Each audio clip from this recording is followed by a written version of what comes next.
I actually knew the address. I was just trying to find any other records that they might have had. And so a couple of our Romanian hosts were very generous in taking me to the Jewish Community Center.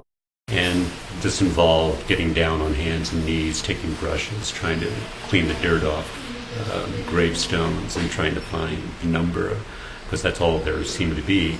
And we weren't able to find it. And then from there I went back down to where my grandparents lived, my grandmother Ehrlich and my grandfather Ehrlich. Just around the corner apparently is the childhood home of my grandmother, which I'd heard her talk about while she was still living. And that seems to be abandoned now, assuming it's the right address, but I was able to photograph that as well. And so it seems to have been a very tight-knit family, a very tight-knit community back in the years around World War I and into the 1920s, where they lived, and worked in very close proximity to each other.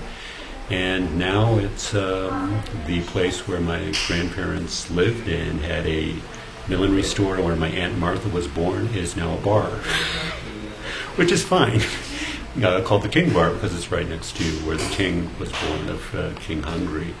And very bustling, full of life. It's near the university, so lots of college students around and lots of tourists around. And it was a good experience.